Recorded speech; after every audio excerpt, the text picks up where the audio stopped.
A paralyzed woman crashes the millionaire's funeral. She reveals triplets with his unmistakable dimples. The wheelchair's wheels squeaked against the marble cathedral floor, but it wasn't the sound that made 500 mourners turn.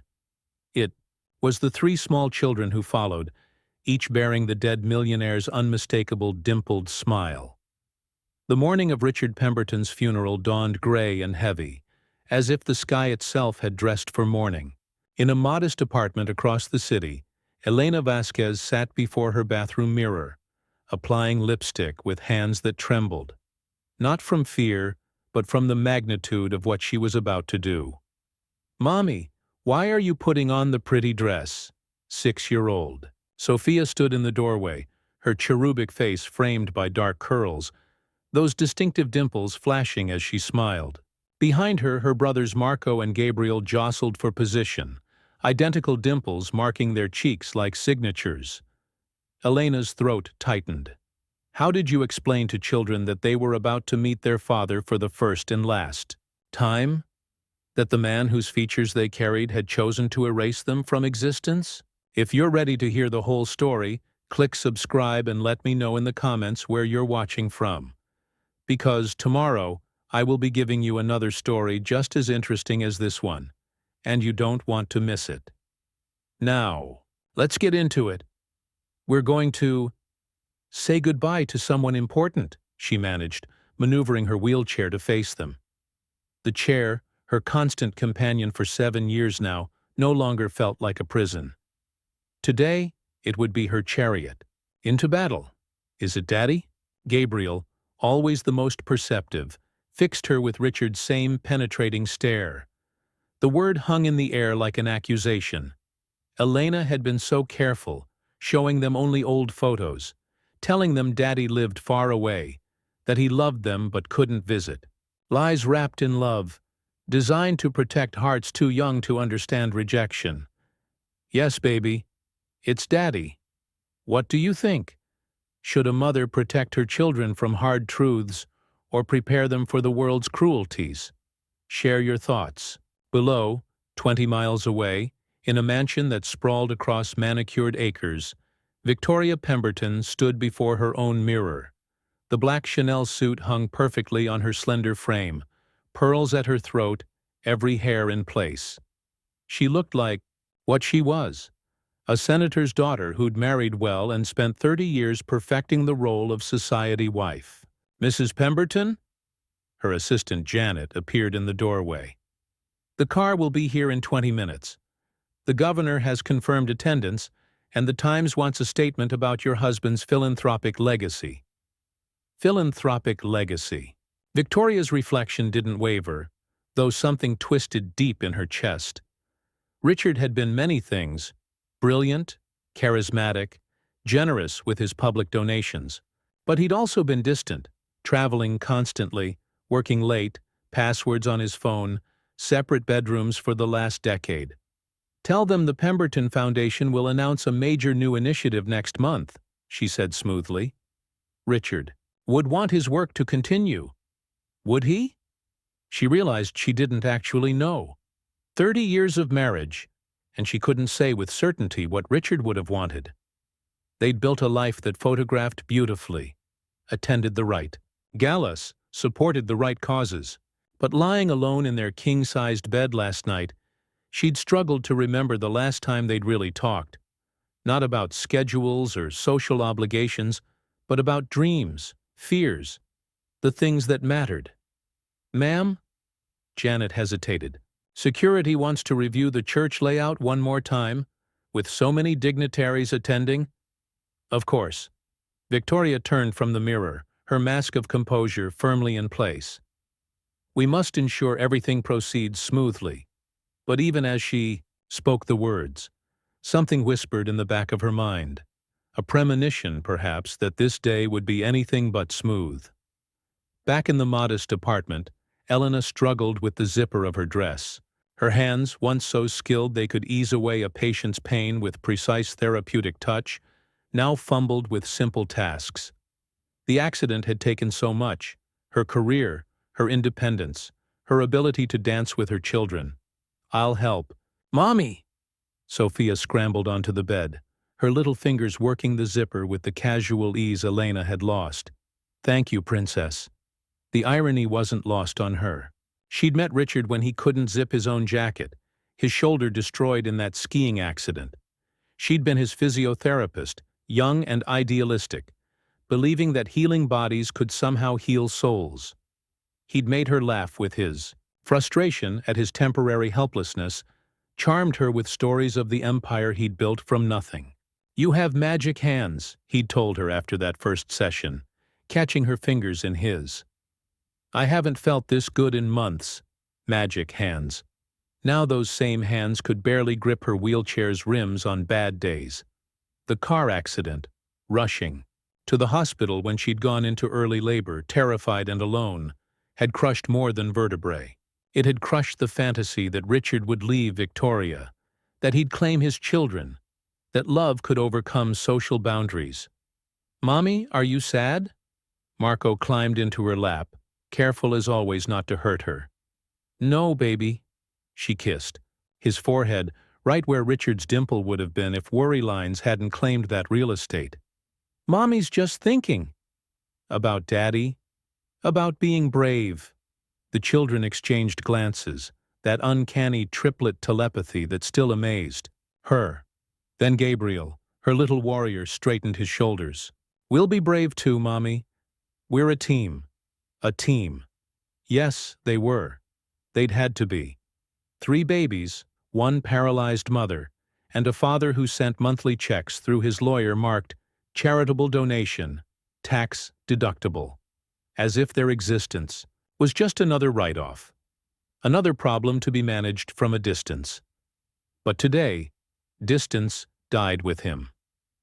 Elena wheeled herself to the small shrine in the corner, her Mexican heritage demanding candles for the dead, even one who'd abandoned them in life. The children gathered around as she lit the votives, their faces glowing in the flickering light. "Mijo," she whispered to Richard's photo, the only one she had, taken during those golden months when she'd believed in forever. "I kept my promise. I never told. But you're gone now, and they deserve to exist in the light." The Cathedral of St. Augustine had never seen a funeral quite like Richard Pemberton's. Governors sat beside tech moguls, senators shared pews with Supreme Court justices, and the flower arrangements alone could have funded a small nonprofit for a year. The air hung thick with the competing scents of lilies and expensive perfume, while Bach's Requiem swelled from the organ pipes like a lament for more than just one man. Victoria sat in the front pew, a still point in a sea of black-clad mourners. Her sister Margaret clutched her hand, mistaking composure for shock. But Victoria wasn't in shock, she was simply empty, a beautiful vessel drained of whatever had once filled it. The eulogies washed over her in waves of superlatives. Visionary, philanthropist, devoted husband, a giant among men. Father Morrison was mid-sentence about Richard's generous heart when the massive oak doors at the back of the cathedral groaned open. A squeak echoed through the sacred space. Rubber wheels on marble, a sound so incongruous with the grandeur that heads turned instinctively.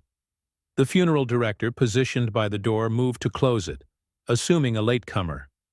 He froze. A woman in a wheelchair rolled slowly down the center aisle, her dark dress modest but dignified, her chin raised, despite the tremor in her hands. But it wasn't the wheelchair that made the collective breath catch in 500 throats. It was the 3 children who followed her. They walked in a line, holding hands, 2 boys flanking a girl, all dressed in their Sunday best, all with the same dark curls, the same solemn expressions. And as the light from the stained glass windows caught their faces, the same unmistakable feature blazed forth like a brand: the dimples. Richard Pemberton's dimples, the ones that had graced magazine covers and charmed investors, the ones that had made him look boyish even at 62. They creased 3 small faces with such perfect replication that it was like seeing him in triplicate, shrunk down and made innocent again. Victoria's hand went to her throat. The pearls there suddenly felt like they were choking her. Father Morrison's voice faltered. Excuse me, madam. This is a private— Forgive me, Father. Elena's voice carried, despite its softness, 7 years of practice projecting from a seated position. But privacy ended when Richard did. The wheelchair continued, its steady progress. Squeak, squeak, squeak. Each rotation of the wheels seemed to count down to something inevitable. The triplets' Mary Janes clicked on the marble in perfect synchronization, a tiny army advancing on a fortress of privilege. "Security!" someone hissed, but Elena had reached the front of the church. She positioned her wheelchair in the aisle beside Victoria's pew, angling it so they faced each other, two women separated by 3 feet of marble and 30 years of secrets. "Mrs. Pemberton." Elena's dark eyes held a lifetime of waiting. "My name is Elena Vásquez. These are Sophia, Marco and Gabriel." Each child gave a small wave at their name, trained in politeness despite the circumstances. "They are Richard's children." The words fell into the cathedral like stones into still water, ripples of whispers spreading outward. Impossible. Scandal. Those dimples. "My God, those dimples!" Victoria's sister gasped. The governor's wife leaned forward. Phones appeared despite the solemn setting. Society matrons suddenly transformed into amateur documentarians. But Victoria only stared at the children.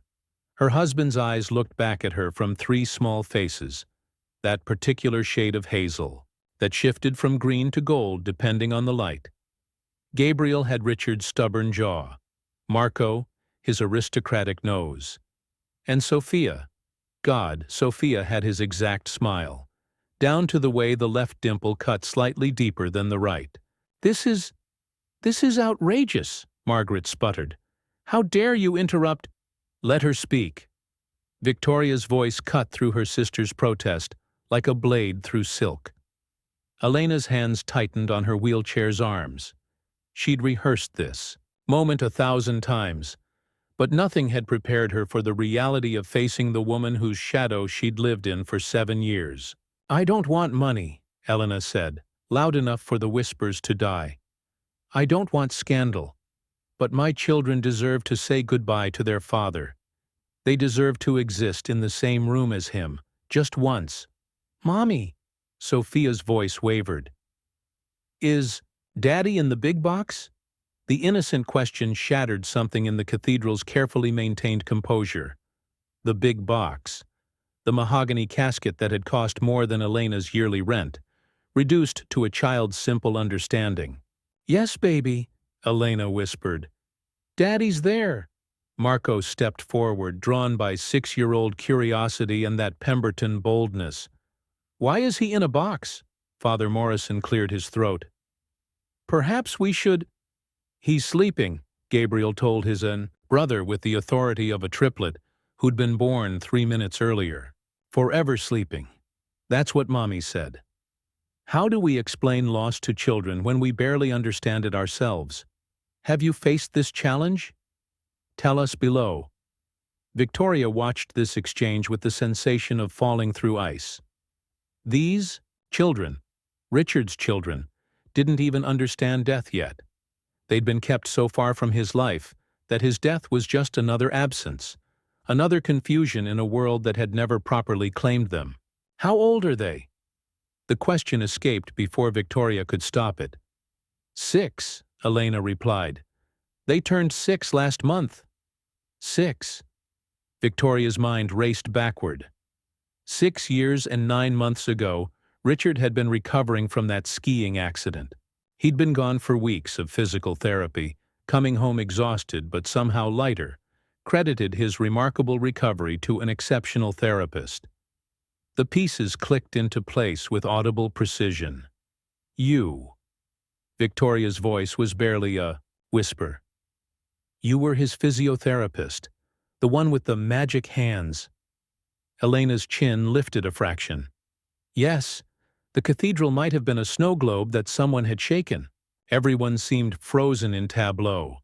the senator with his mouth half open, the bishop clutching his ceremonial staff, the funeral director wringing his hands.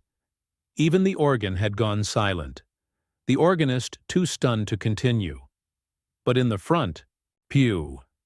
Something shifted in Victoria Pemberton's perfectly composed face. Her eyes moved from Elena to the children, back to Elena, then to the casket that held whatever remained of Richard Allen Pemberton. Visionary, philanthropist, liar. "Mama," Sophia tugged on Elena's sleeve. "Why is everyone staring?" Elena smoothed her daughter's hair with a trembling hand. "Because we're being brave, remember?" "Like lions?" Marco asked. "Exactly like lions.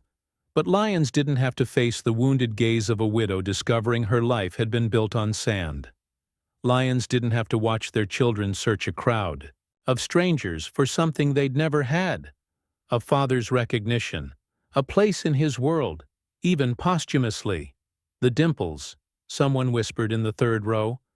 "Jesus Christ, look at those dimples!" As if summoned by the observation, all three children smiled nervously. And there it was, Richard's signature feature tripled and made innocent, undeniable as DNA and twice as damning. Victoria stood slowly, her movements careful as glass. The congregation held its breath as she stepped into the aisle. Designer heels clicking on marble until she stood before Elena's wheelchair. Two mothers, three children, and one devastating truth between them. These are his children. It wasn't a question. Victoria could see it in every gesture, every angle of their faces.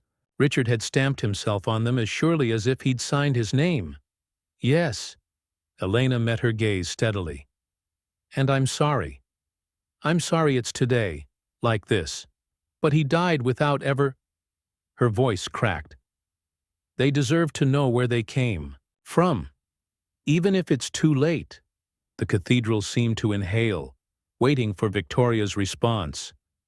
The wronged wife, the society queen, the woman whose perfect life had just imploded in front of everyone who mattered. But Victoria Pemberton did something no one expected. She knelt. Victoria Pemberton's knees had barely touched the marble when Margaret yanked her back up. "Victoria!" "No!" Her sister's perfectly manicured nails dug into her arm. "Don't you dare legitimize this circus!" The spell broke. The cathedral erupted in whispers that built to a roar of speculation. Security guards materialized from their discreet positions, moving toward Elena's wheelchair with the determined stride of men who'd removed many inconveniences from the Pembertons' path. "Ma'am, you need to leave." The head of security, Thompson, loomed over Elena's chair. "This is a private service." "Private?" Elena's laugh held 7 years of bitter silence. "Death makes everything public, doesn't it? Or did Richard think he could take his secrets to heaven?" "Mommy?" Gabriel pressed against her chair, his small body trembling. "Are we in trouble?" The fear in his voice sliced through Victoria's composure. Whatever else these children were, complications, scandals, proof of betrayal, they were also terrified 6-year-olds in a room full of hostile strangers. "Stop." Victoria's command froze Thompson mid-reach. "Don't touch them. Mrs. Pemberton, with all due respect—" "I said stop." Ice coated each word. She turned to Elena, and for a moment, the two women truly saw each other. Not as wife and mistress, not as victor and victim, but as mothers. "You said you don't want money. What do you want?" "The truth." Elena's hands trembled on her wheels. "Just once, I want the truth to matter more than appearances." "The truth?" Margaret's voice pitched toward hysteria. "The truth is that anyone can train children to show up and make claims." "You think I trained them to have his face?" Elena's composure finally cracked. "You think I wanted this?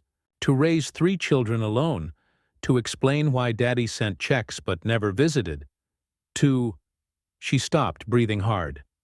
Father Morrison stepped forward, his ancient face creased with diplomatic concern. "Perhaps we could continue this discussion Privately? The deceased deserves... The deceased deserves nothing. The words ripped from Elena's throat. He had 7 years to deserve something. He chose absence. Because you were nobody, Margaret spat. A physical therapist who saw an opportunity. Margaret? Victoria's warning came too late. Elena's eyes blazed. Nobody. I was the woman who helped him walk again, who held him when the pain made him cry, who believed him when he said... She cut herself off, glancing at her children. But Sophia, perceptive beyond her years, finished the sentence. When he said he loved us, right, Mommy? Before we were born? The cathedral seemed to contract around those innocent words. Richard had said he loved them. Before they existed, when they were just a possibility, he'd claimed love. Proof. Victoria heard herself say, "If you're going to destroy my husband's funeral, you'll provide proof." Elena had expected this. With movements made awkward by the watching crowd, she pulled a folder from the bag hanging on her wheelchair. 7 years of proof. She handed it to Victoria with steady hands, though her eyes betrayed the cost of this moment. Inside, hospital records from her pregnancy, listing Richard Pemberton as the father, ultrasound images with his handwriting in the margins. My babies. A single photograph. Richard holding newborn triplets in a hospital room, his face soft with wonder and terror. Victoria stared at her husband's handwriting, at the way he'd cradled those infants like breakable treasures. In 30 years of marriage, she'd never seen him hold anything so carefully. This proves nothing, Margaret snatched the photo. Photos can be doctored. Look at the date stamp. Elena's voice was steady now. Cross-reference it with his schedule. He told you he was at the medical conference in Boston. Victoria remembered. Richard had missed their anniversary that year for that conference. She'd eaten dinner alone at Le Bernardin, the empty chair across from her a familiar companion. When someone we love dies, do we mourn who they were or who we thought they were? Share your thoughts. Even if... The bishop, sensing ecclesial duty, tried to interject. This is neither the time nor the place. When is the time? Elena's voice rose. When would have been convenient for Richard Pemberton's other family to exist? Next Tuesday? After the will is read? Never? Marco started crying, the stress finally overwhelming his 6-year-old bravery. His sobs echoed off the vaulted ceiling, a sound that stripped away pretense and left only human pain. Shh, mijo. Elena pulled him close, but maneuvering the wheelchair made it awkward. It's okay. It's not okay. Sophia stamped her foot, suddenly fierce. Everyone's mad and Daddy's in a box and we don't even know why we came here.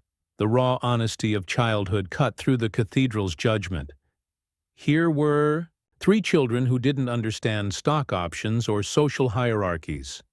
They only understood that they'd been promised they could say goodbye to a father they'd never known, and now adults were yelling and crying and ruining everything. Thompson stepped forward again. Mrs. Pemberton, should I want a DNA test. Victoria's voice was hollow. Before anything else proceeds, I want proof that can't be argued. Elena's face went white. You want to subject my children to... Your children? Victoria's composure finally shattered. Your children?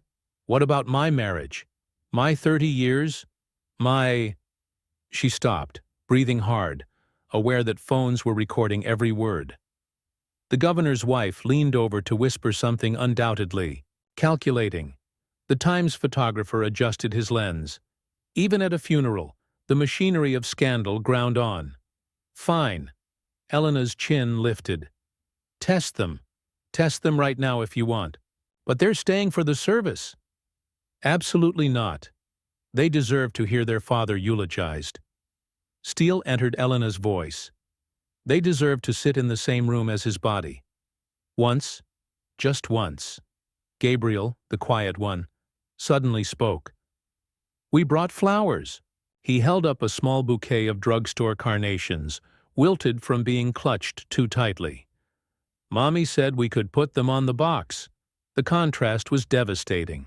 Those cheap carnations against the thousands of dollars of orchids and roses surrounding the casket. But the little boy held them like treasure, his father's dimples creasing with hope.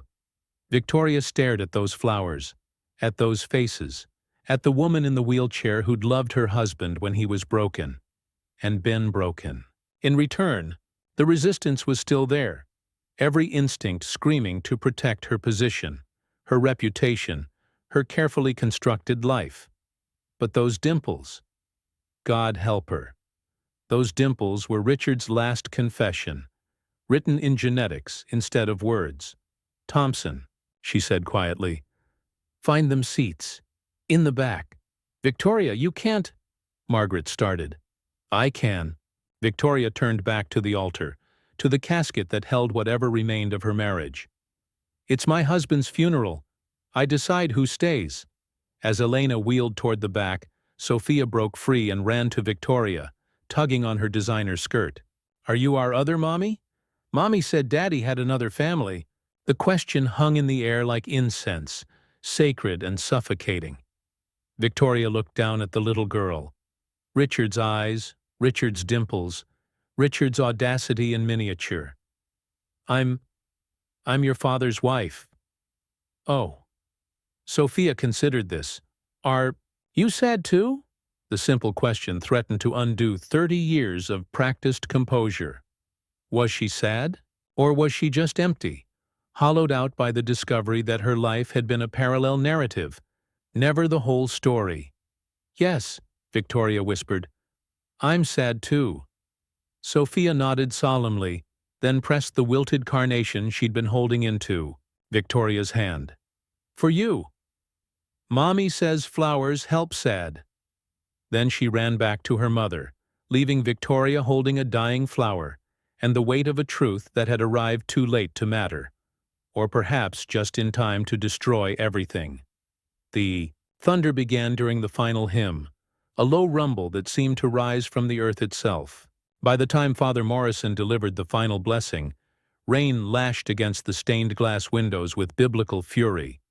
The cathedral, which had felt suffocating moments before, now became a shelter-trapping predator and prey, truth and deception. 2 women and 3 children in an elaborate cage of stone and ceremony.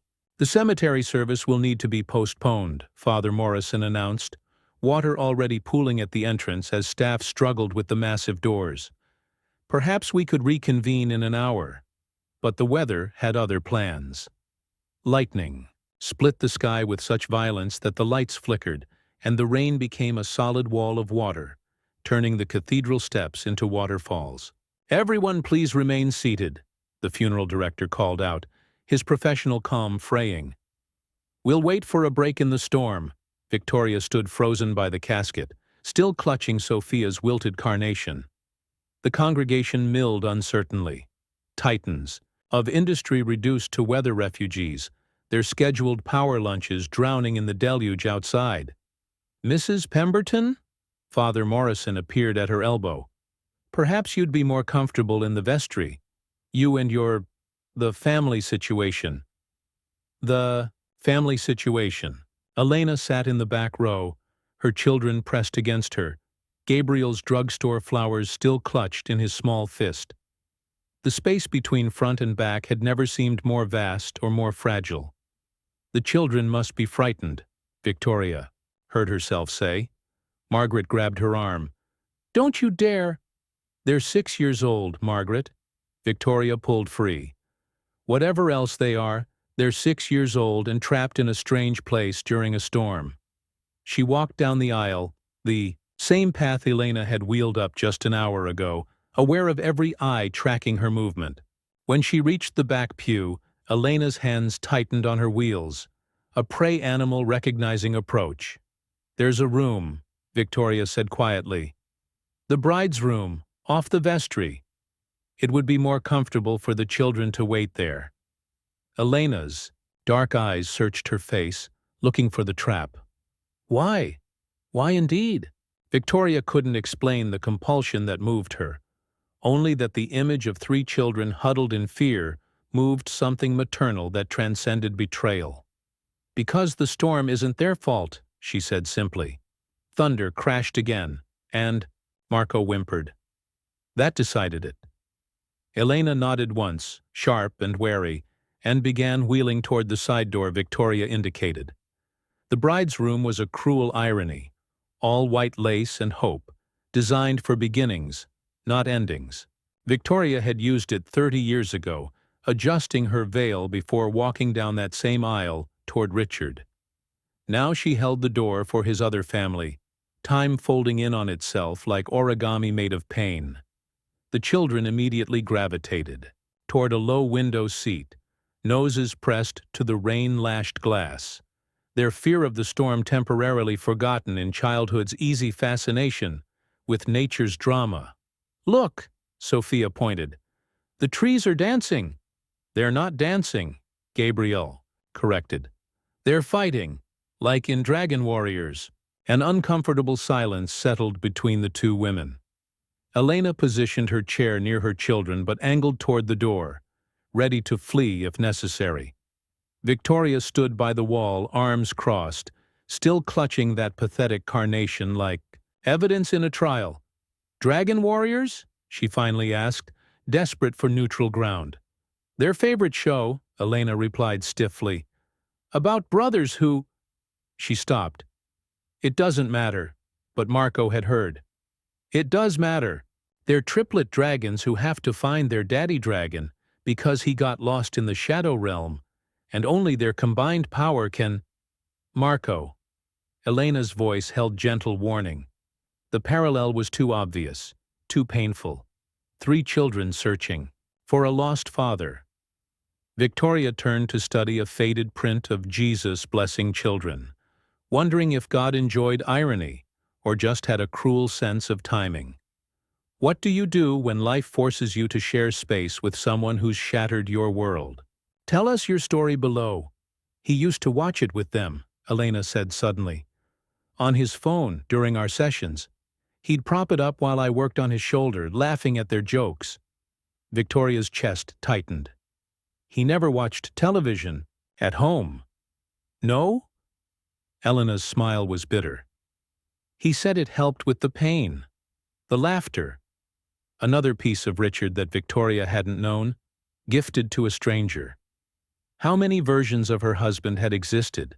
The public philanthropist, the distant spouse, the secret father laughing at children's shows?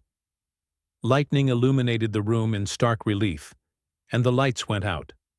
The children shrieked, more excitement than fear, but Elena's sharp intake of breath was pure panic. "It's okay," Victoria said automatically, moving to the window. "The cathedral has generators. They'll—" The lights flickered back on, dimmer but steady. In that moment of restored vision, Victoria caught Elena wiping tears with hands that shook. "Are you—" "I'm fine." But Elena wasn't fine. Her breathing was shallow, controlled with effort. The accident. It was during a storm, when She gestured at her legs.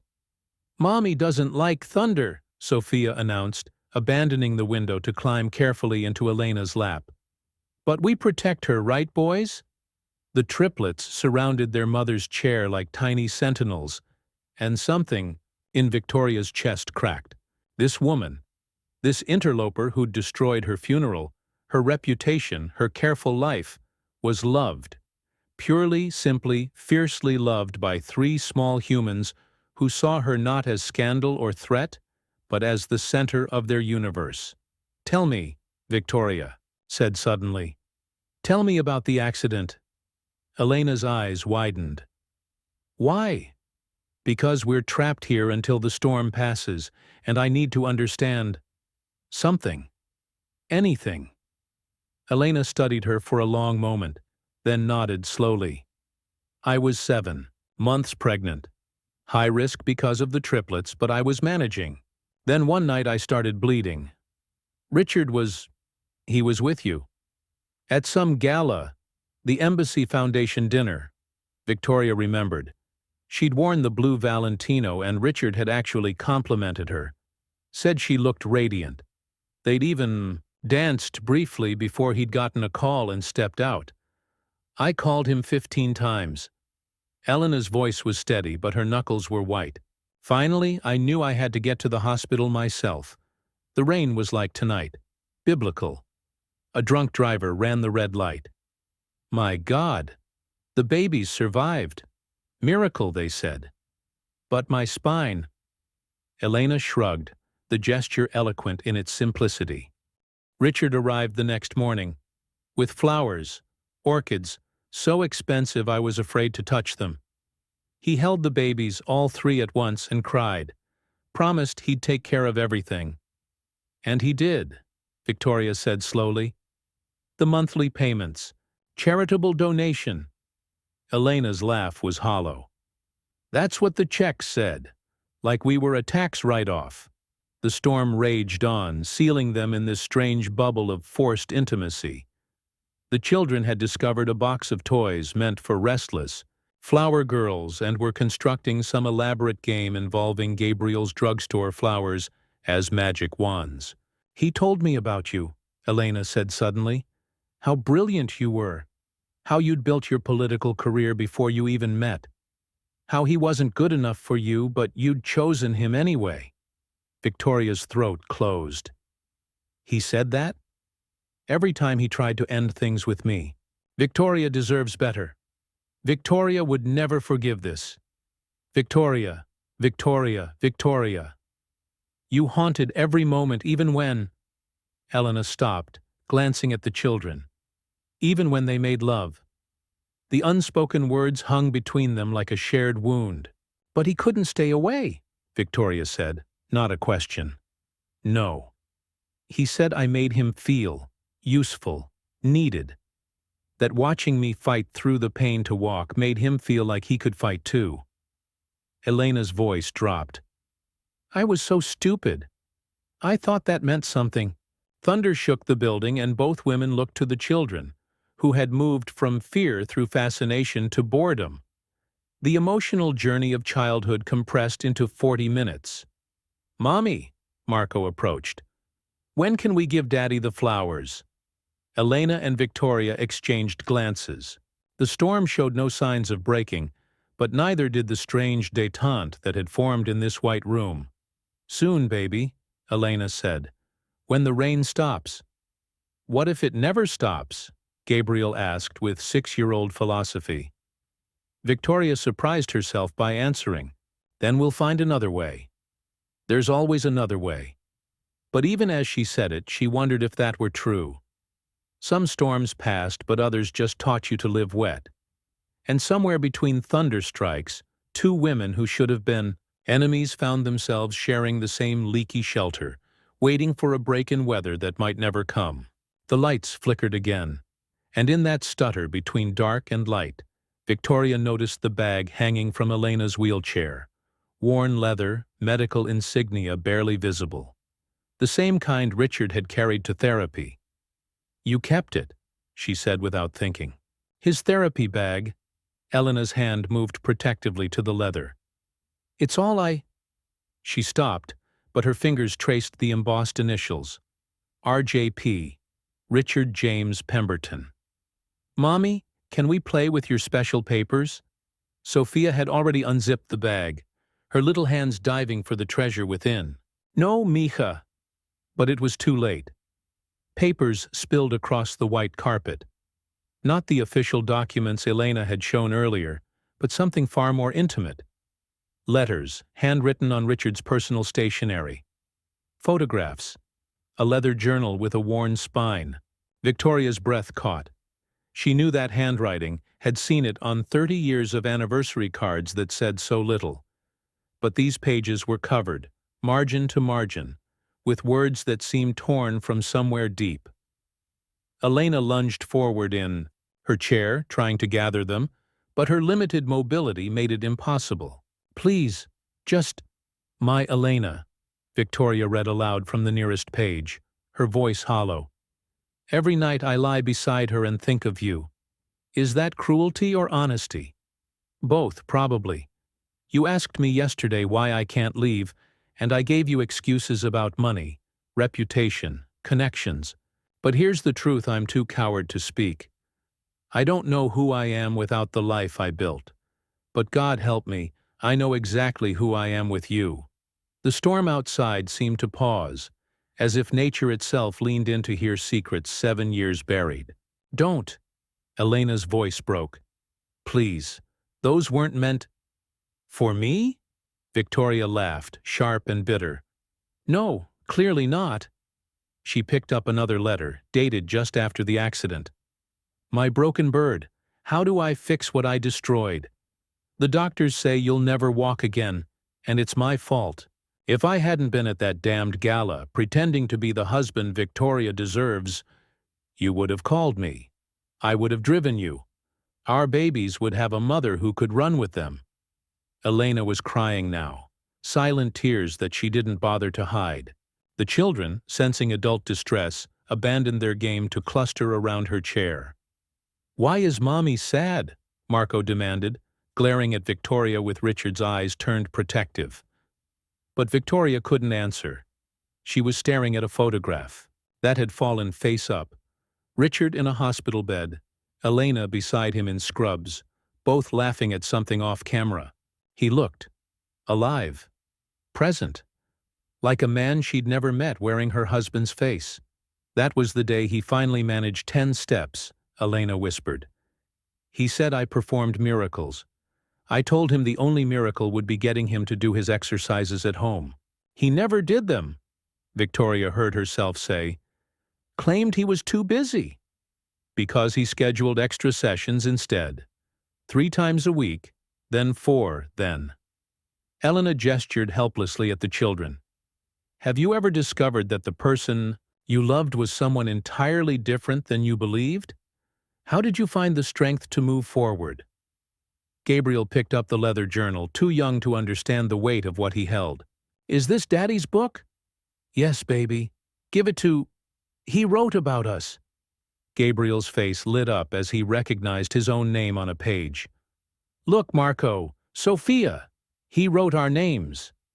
Before either woman could stop them, the children crowded around the journal, Gabriel reading with the halting confidence of a precocious 6-year-old. Today they are 2 weeks old. Gabriel held my finger for the first time, such strength in something so small. Marco sleeps like a warrior, fists clenched. Sophia makes sounds like she's already trying to tell stories. Elena says I'm imagining it, but I know my children. They will be extraordinary. If only I were brave enough to be their father in daylight. The silence that followed was deafening. Even the storm seemed to hold its breath. He visited, Victoria said slowly. Those business trips to Dallas, Miami, Seattle. Oh, lies. Elena wiped her face. We never left the city. He'd check into hotels and come to us. 2 days here, 3 days there. Stolen moments. Playing house. Playing father. Elena's voice hardened. Do you know what it's like to explain to 3 toddlers why Daddy only visits at night? Why we can't go to the park, the zoo, anywhere public? I became an expert in creative truth. Daddy works for the CIA. Daddy's a superhero who has to hide his identity. Anything but Daddy's ashamed of us. Victoria sank onto a small chair, her designer dress pooling around her like black water. The Singapore conference 2 years ago. He was gone for 2 weeks. Sophia's surgery. Elena touched her daughter's head gently. Cleft palate repair. He held her hand through pre-op, paced the waiting room for 6 hours, slept in a chair by her bed. The nurses thought he was wonderful, such a devoted father. He was wonderful, Sophia protested, her repaired smile perfect now. He sang the special song when I was scared. What song? The question tore from Victoria's throat. You are my sunshine. Elena's voice was barely audible. His mother sang it to him when he had nightmares as a child, Victoria finished. He told me that on our wedding night. Said he'd sing it to our children someday. The shared knowledge hung between them, intimate as a betrayal.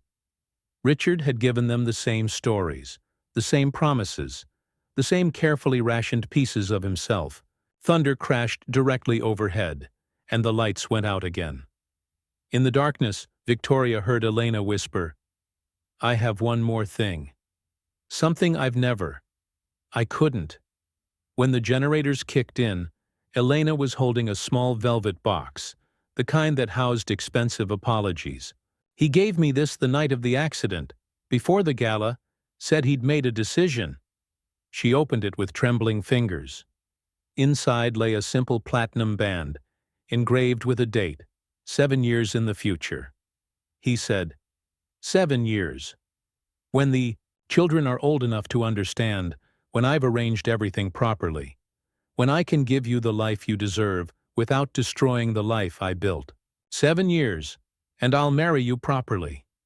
Victoria stared at the ring, so different from her own elaborate diamond solitaire. 7 years would have been next month. Elena closed the box.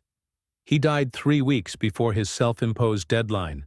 The cruelty of it, the arbitrary timeline, the casual assumption that both women would wait, that 7 years of shadows could be redeemed by some future legitimacy.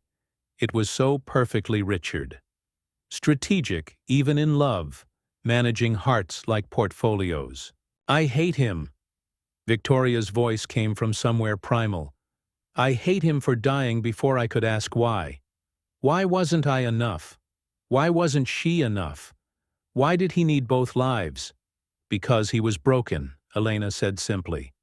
"Long before the skiing accident. Broken in some way that made him believe love had to be compartmentalized, scheduled, managed, as if feeling too much for one person would bankrupt him somehow." The children had gone quiet, sensing the weight of adult grief. They understood death, the box, the flowers, the forever sleep. But this, 2 women crying over the same ghost, the complexity of love that wasn't enough. This was beyond their small experience. "Mommy?" Gabriel held up the journal. "Can we keep Daddy's book? For when we miss him?" Elena looked to Victoria, a silent request between mothers. The widow who had lost a husband and the mother who had lost a promise? Which claim was stronger? "Yes," Victoria said quietly. "But could I read it first? Just once?" It was Elena's turn to decide, to share or withhold. She nodded slowly. "Together. We'll read it together. You deserve to know who he was when he was himself." As if in agreement, the storm began to ease, thunder rolling away toward the harbor. But neither woman moved toward the door. There were pages to read, truths to parse, a man to reconstruct from the pieces he'd left in 2 different lives. And somewhere in Richard's cramped handwriting, 3 children might finally meet their father, not the shadow who visited in darkness, or the stranger in the box, but the man who'd loved them enough to document their existence, even if he'd never found the courage to claim it in daylight. The storm had gentled to a steady rain, turning the stained glass windows into kaleidoscopes of muted color. Victoria and Elena sat on opposite ends of the window seat, Richard's journal open between them like a bridge built of secrets. The children had discovered a box of crayons and were sprawled on the carpet, drawing what appeared to be dragons with very familiar dimples. "March 15th, Elena read aloud, her finger tracing Richard's cramped writing. "The boys took their first steps today, not one at a time like singleton babies, all 3 as if they'd planned it." Elena cried. I cried. Even the nanny cried. "I've built companies, addressed Congress, met presidents. Nothing compares to watching my sons choose to walk toward me." Victoria's throat tightened. Richard had been in Tokyo that week, she remembered, closing some crucial merger. He'd sent flowers, birds of paradise, her favorite, with a note about missing her. All lies, apparently. Or perhaps not lies, but parallel truths, each life getting its portion of honesty. "Read the next part," Victoria said softly. "Victoria asked about children again last night." Elena paused, glancing up. "I don't have to read it." Victoria asked about children again last night. I told her we should wait, that my schedule was too demanding. The truth is, I'm terrified she'll see it. See them in my eyes. How do I look at my wife and not see the family I already have? How do I give her children when my children exist? 3 miles away? I'm a coward, but at least I'm consistent. He was that, Victoria murmured. Consistently absent. Look, Sophia held up her drawing. I made Daddy as a dragon king. He's in the castle and we're flying to save him. The innocence of it, Richard reimagined as someone worth saving, made both women's eyes well. It's beautiful, Mija, Elena managed. What do you think, lady? Sophia addressed Victoria with the casual directness of childhood. That's what Daddy called you, his lady. Is that your name? Victoria's breath caught. He called me that? Only when he was sad happy, Gabriel supplied, not looking up from his drawing. Like when he showed us your picture. He showed you my picture? Marco nodded vigorously. The one where you're laughing on a boat. He said you were the smartest person he knew, and that maybe someday we'd be smart like you, when we see ourselves through others' eyes, even complicated, painful others. What do we discover? Share a moment when someone's perspective changed how you saw yourself. Victoria found the page, a photo tucked between journal entries. Herself, 15 years ago, caught mid-laugh on their anniversary cruise to Greece. She remembered that moment. Richard had just told the worst joke about seasick philosophers. She'd laughed not because it was funny, but because he was trying so hard to make her happy. I look... She couldn't finish.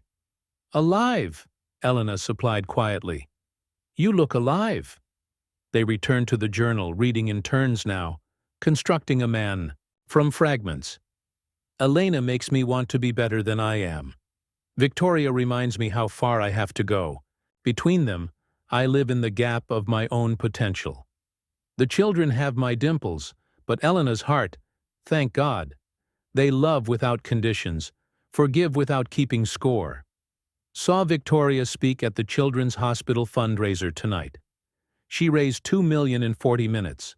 I fell in love with her all over again, then hated myself for what that love lacks. Courage. Sophia abandoned her drawing to climb onto the window seat between them, studying the journal with serious eyes. Are those Daddy's words? Yes, sweetheart, Victoria found herself answering. Why did he write so many words instead of just coming home? The question hung in the air, unanswerable in its simplicity. Because sometimes, Elena said carefully, grown-ups make things more complicated than they need to be. That's silly, Sophia pronounced, then nestled against Victoria's side with the trust of a child who hadn't learned to see enemies yet. You smell nice, like Daddy's special occasions. Victoria's hand hovered over the little girl's curls, afraid to touch, afraid not to. It's Chanel. He gave it to me every Christmas. He gave Mommy paint, Gabriel offered. Special paint, for her chair so she could make art even when her hands hurt. 2 women, 2 gifts, both attempts to fix what he'd broken or maintain what he'd built. Victoria's hand finally settled on Sophia's hair, gentle as a blessing. Your mom paints? Elena flushed.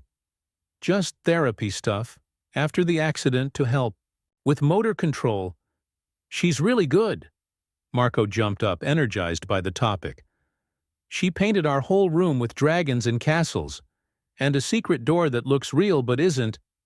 Marco, Elena warned, embarrassed. I'd like to see, Victoria said, surprising herself. If that would be okay. The children exploded with enthusiasm, all 3 talking over each other about their mother's art, their dragon room, the special glow-in-the-dark stars that Daddy had helped stick on the ceiling spelling their names.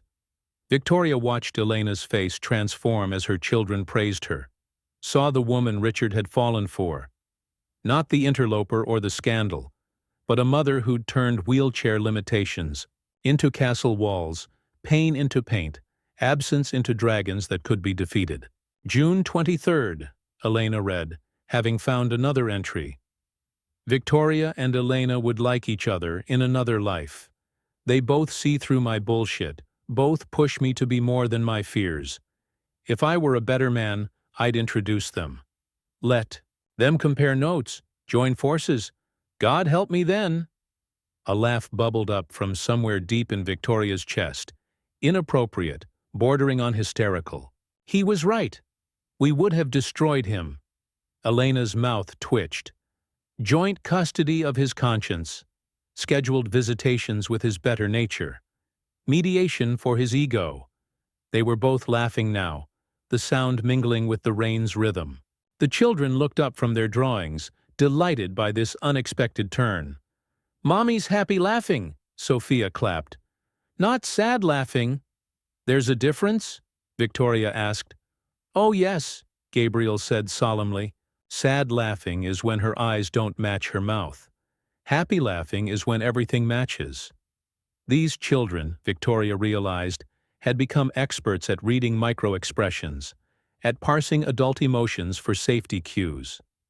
They'd learned, too, young, that love could be compartmentalized, that daddies could love you but not live with you, that mommies could laugh while crying inside. "Everything matches now," Marco observed, then returned to his drawing as if he hadn't just delivered a profound verdict on the moment.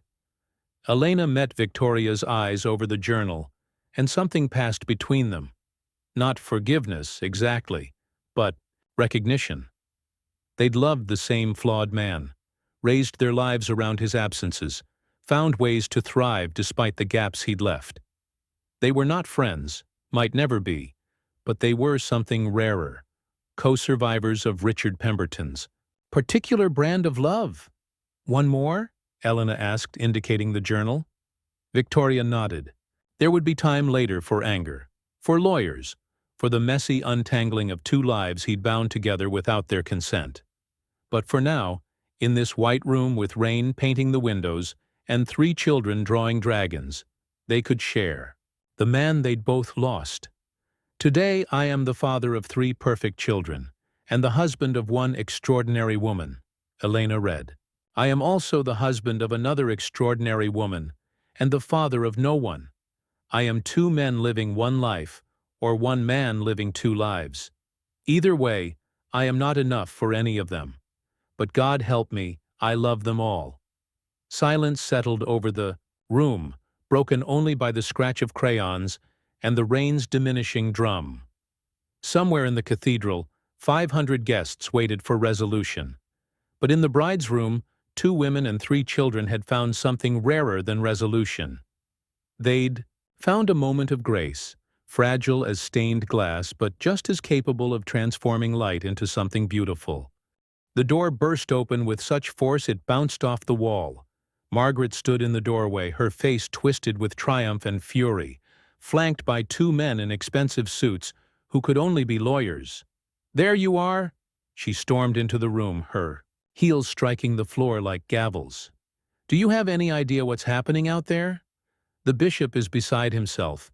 The governor's wife is live tweeting this disaster, and—" She stopped short, seeing Victoria and Elena sitting together. The children's drawings spread between them like evidence of treason. "My God, Victoria! What are you doing?" "Reading," Victoria said quietly, closing Richard's journal. "Learning who my husband actually was." "Your husband?"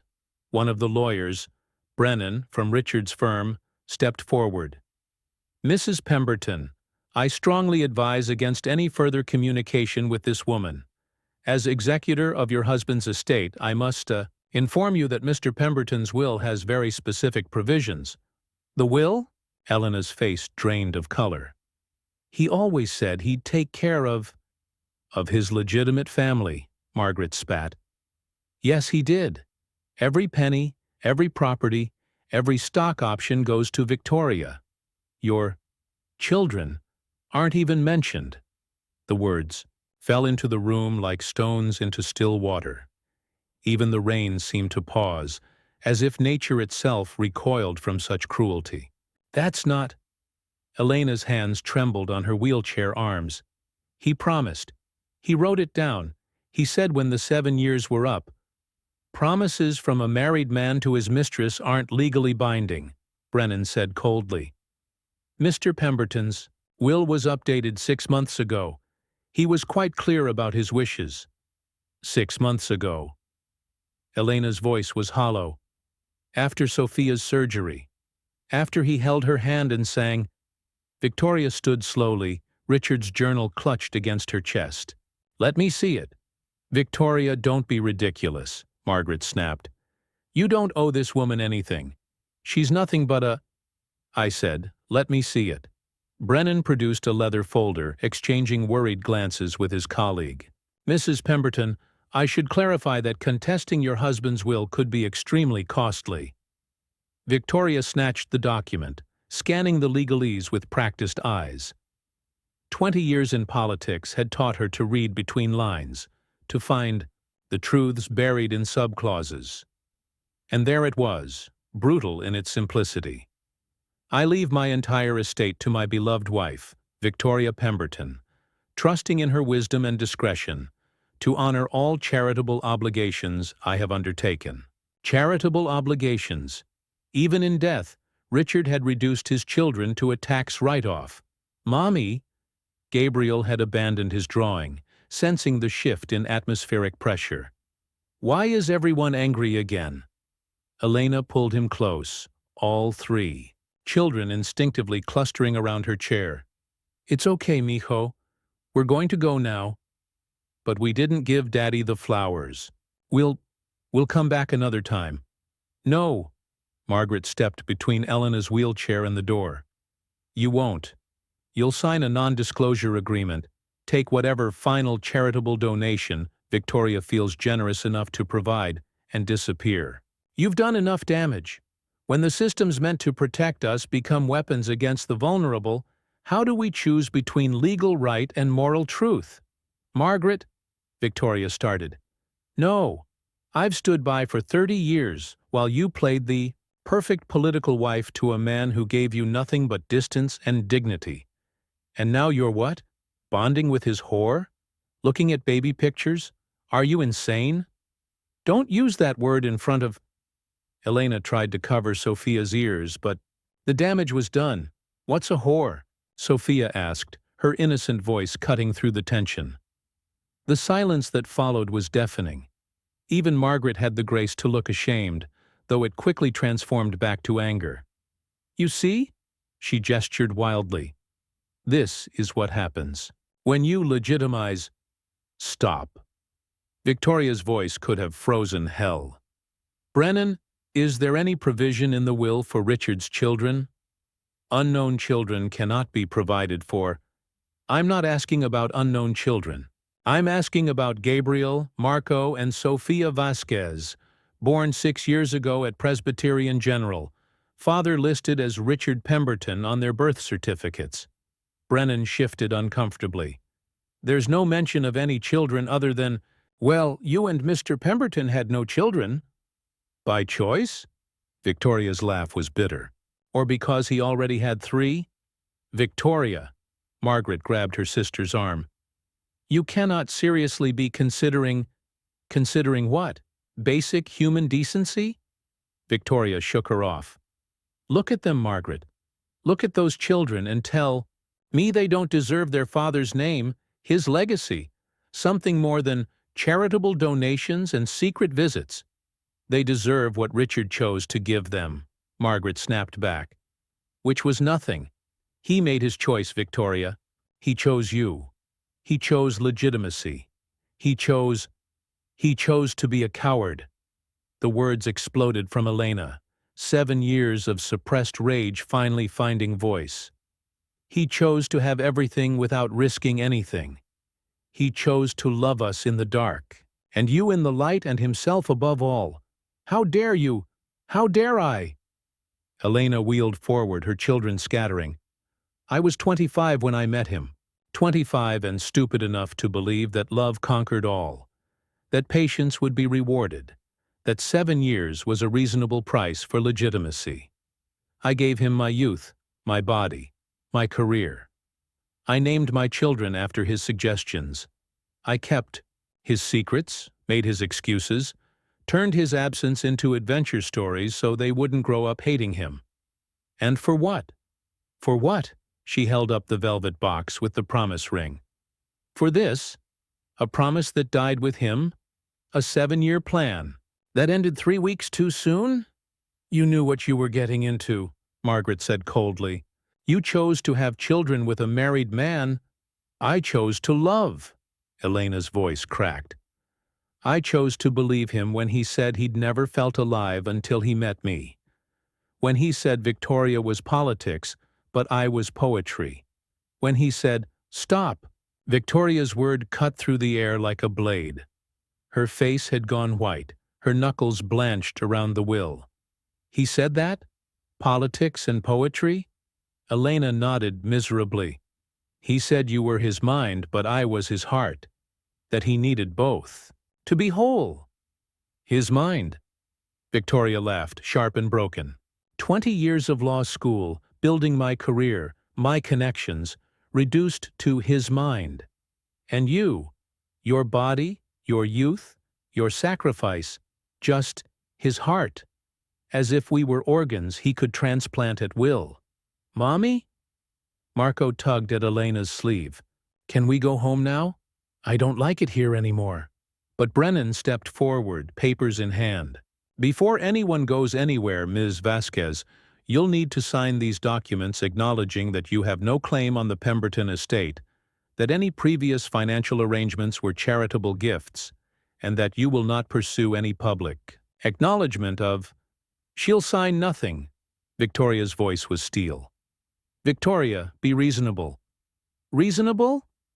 Victoria rounded on her sister. Was it reasonable when Richard had a heart attack at 50 because he was living 2 lives? Was it reasonable when he missed our anniversaries for fake conferences? Was it reasonable that he died before telling the truth, leaving me to clean up his mess? It's not your mess, Margaret shouted. Send them away. Sign the papers. Give them a check and preserve what's left of your reputation. What reputation? Victoria's composure finally shattered completely. As the woman too blind to see her husband had another family? Too cold to keep him home? Too political to be poetry? She turned to Elena, and for the first time, they truly saw each other. Not as wife and mistress, not as rivals or victims, but as women broken by the same man's inability to choose. I could fight you, Victoria said quietly.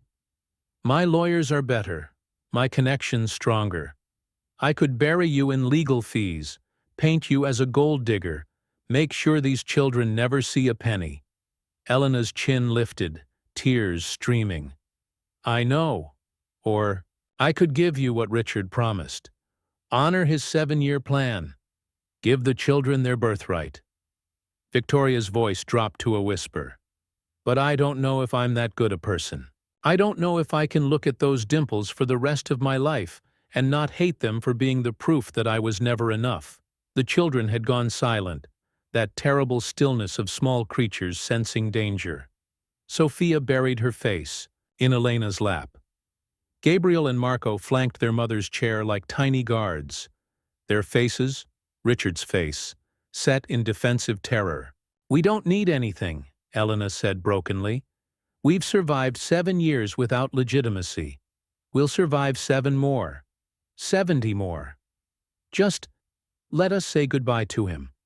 Let them put their drugstore flowers on his grave and know that for one moment they existed in the same world as their father. Drugstore flowers, Victoria repeated, looking at the wilted carnations Gabriel still clutched. He gave you paint and poetry. He gave me Chanel and politics. But his children get drugstore flowers. The weight of it, the cosmic unfairness that 3 innocent children would grow up knowing their father chose propriety over presence, seemed to crush the air from the room. Mrs. Pemberton, Brennan pressed. The guests are waiting. The cemetery has cleared. We need a decision. Victoria looked between her sister's harsh certainty, the lawyer's clinical efficiency, and Elena's devastated dignity. 3 children watched, her with Richard's eyes, waiting for another adult to choose their worth. And in that moment, Victoria Pemberton understood with crystalline clarity that whatever choice she made would shatter something irreparably. The only question was what, or whom, she was willing to break. The cemetery was a sea of black umbrellas, the earlier storm having gentled to a persistent drizzle that seemed determined to wash away what remained of the day. Victoria stood at the edge of the grave, watching Richard's casket descend into earth that would soon hold all his secrets. She'd sent everyone away, Margaret protesting, the lawyers threatening, the guests murmuring.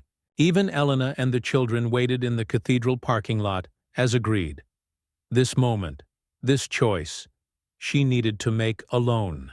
30 years, she said to the hole in the ground. 30 years, and I never knew you at all.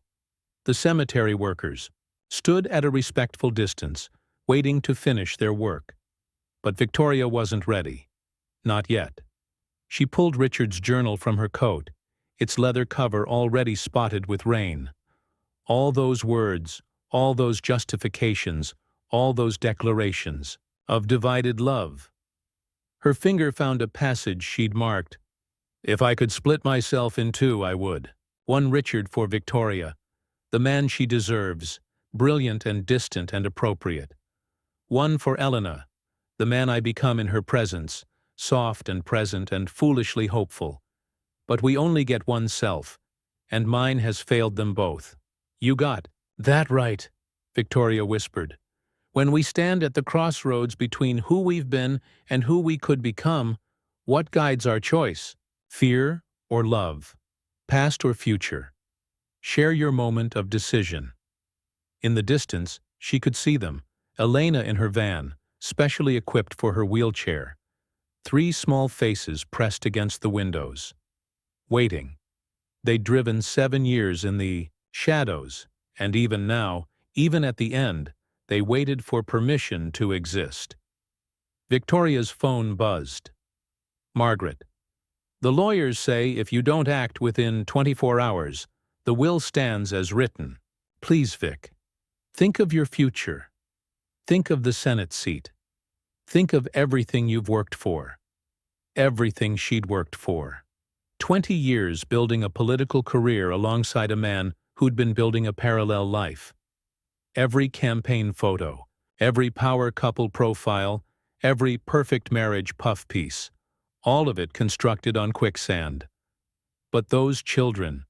Victoria closed her eyes and let herself really feel it for the first time. The betrayal, yes. The humiliation, certainly. But underneath that, something worse.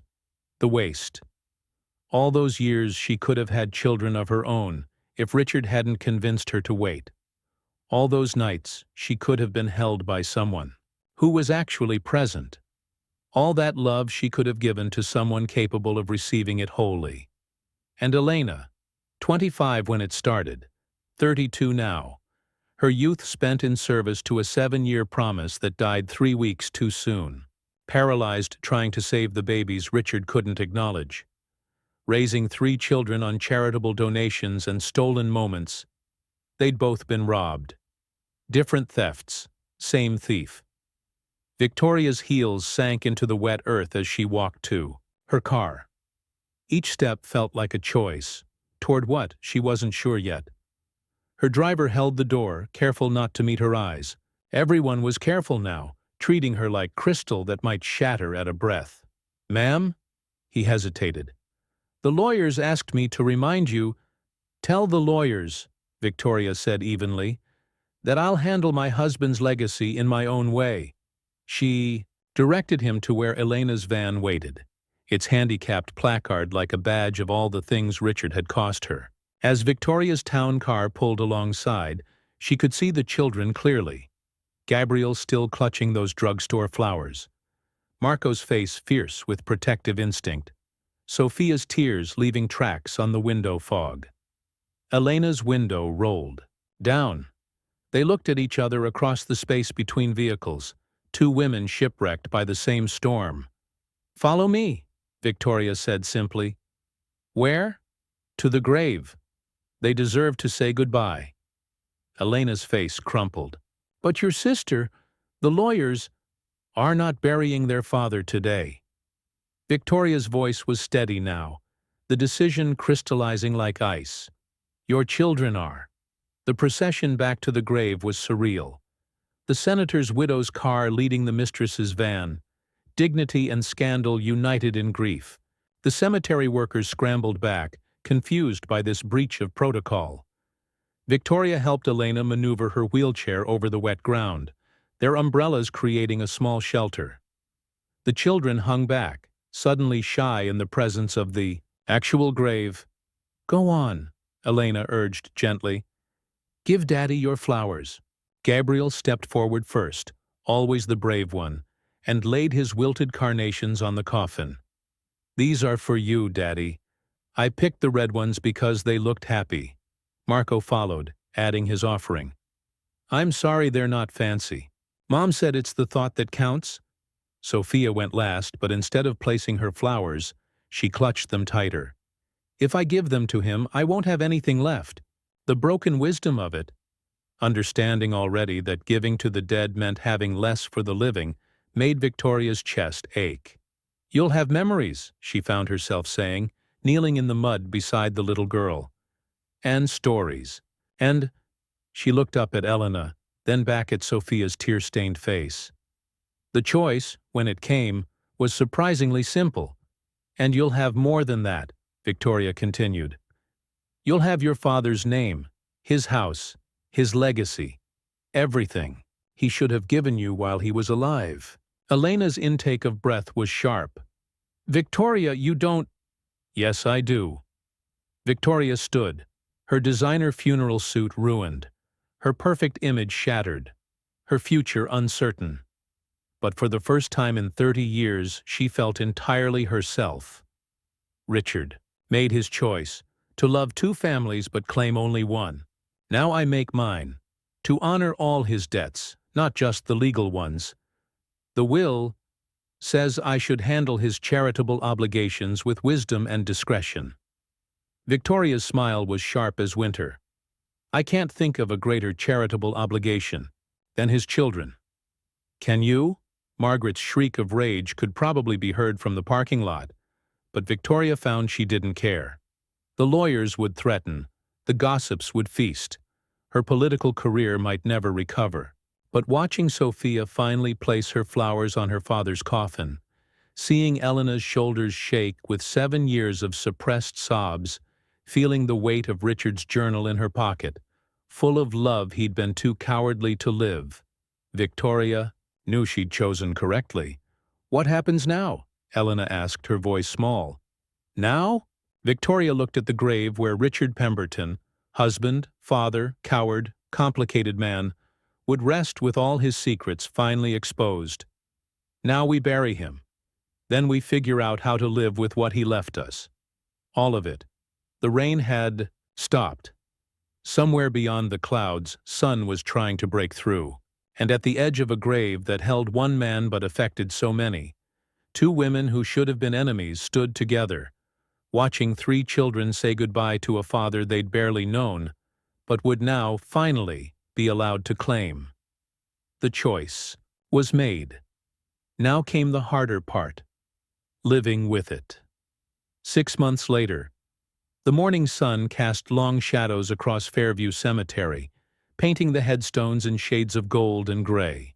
Victoria parked her Prius, she'd sold the town car months ago, next to Elena's van, in what had become their unofficial spot, close enough to Richard's grave for Elena's wheelchair, but far enough from the main path for privacy. Tia Victoria! Sophia burst from the van, running to hug Victoria's legs. The aunt title had been the children's idea, simple and perfect in the way only children's solutions could be. Hello, sunshine. Victoria smoothed Sophia's curls, noting the new barrettes, tiny dragons, of course. How was the art show? Mommy. 1 second place, Gabriel announced, helping his mother with the wheelchair ramp. For her painting of the storm. Elena wheeled down, her face flushed with quiet pride. It was a small community thing, nothing grand. Stop. Victoria mock-scolded.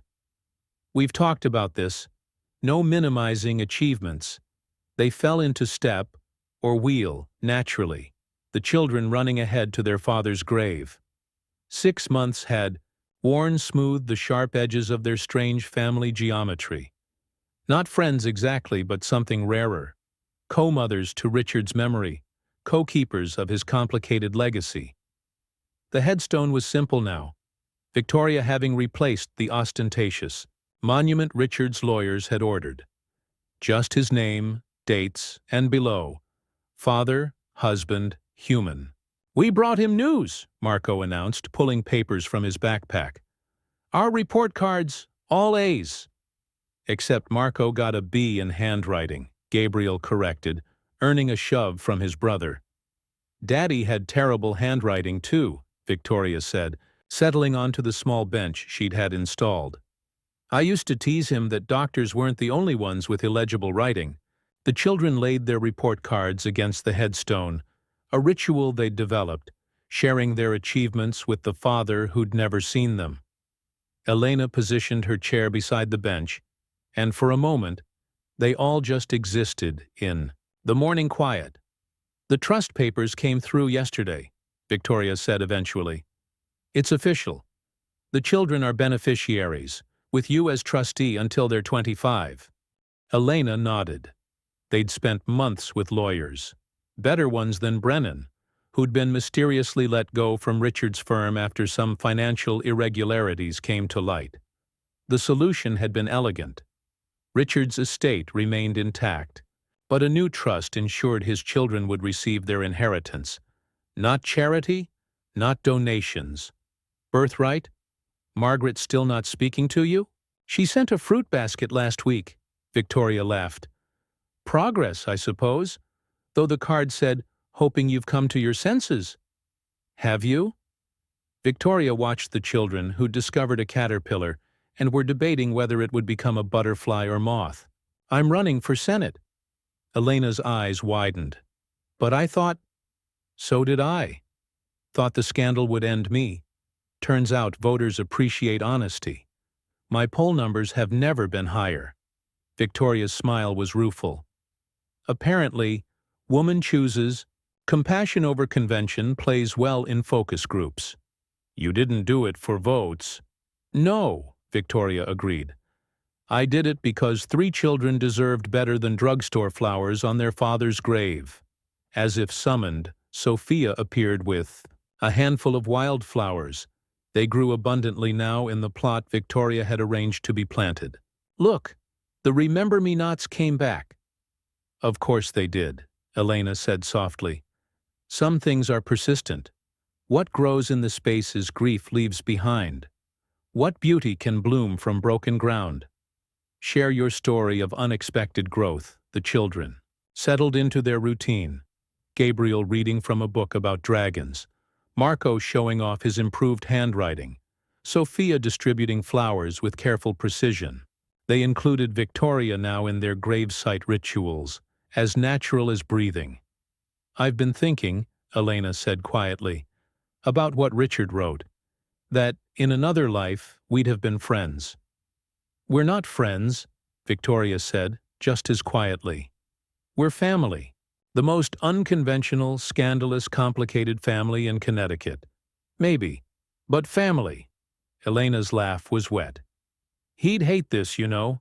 How public it's all become.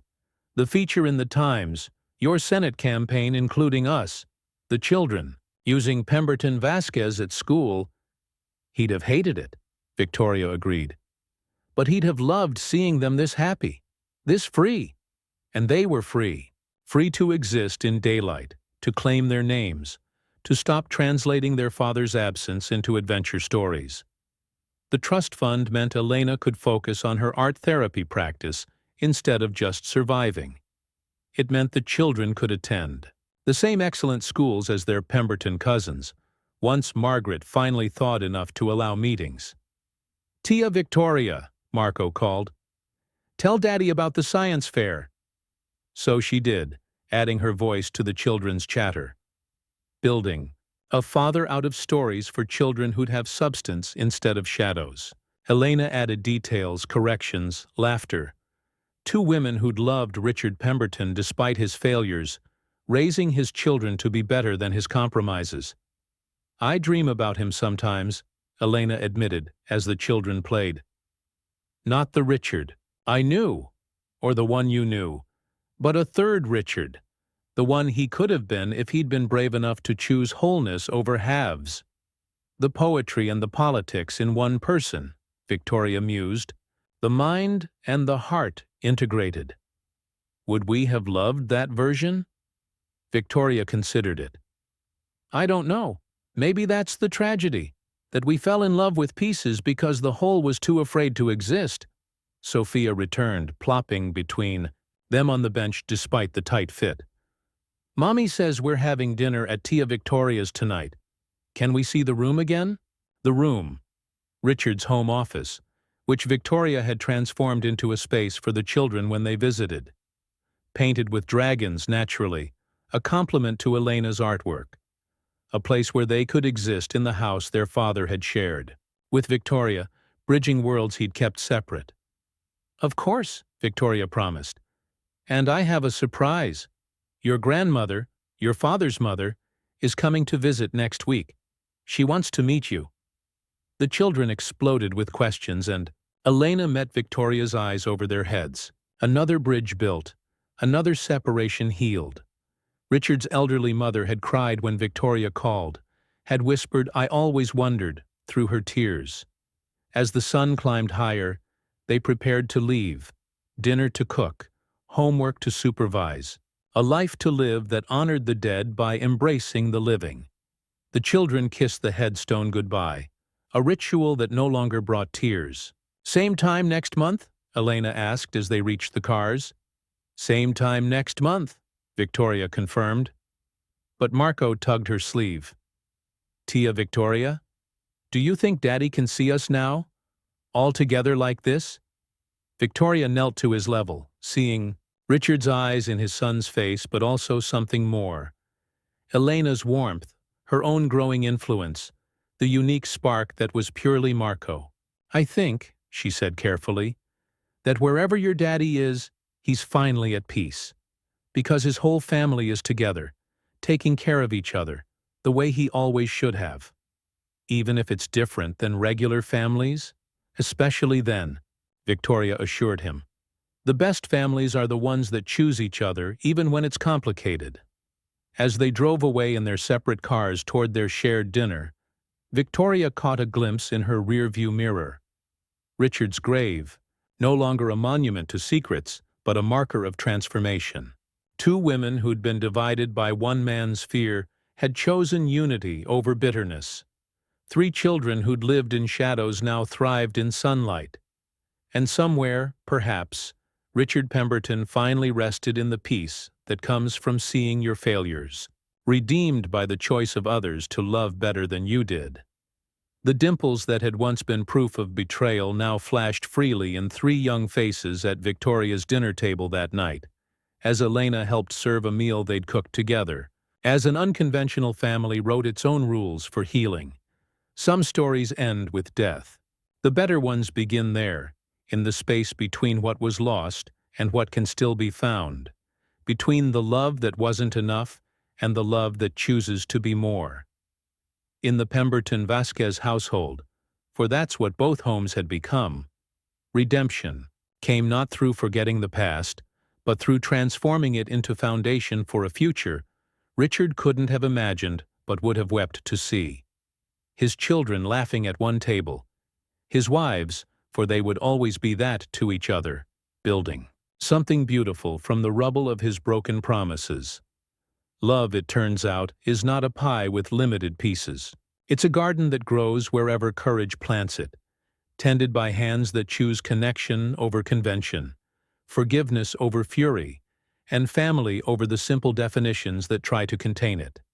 And in that garden, three children with unforgettable dimples bloomed in the sunlight their father had denied them. Proof that sometimes the greatest gifts come from the choices made by those left behind to love better than they were loved. Thank you for watching this story to the end. If you enjoyed this story, you will surely love the next one. It's as crazier and more intriguing as you can ever imagine. so do check it out. Click on the image showing on your screen right now to watch the next one.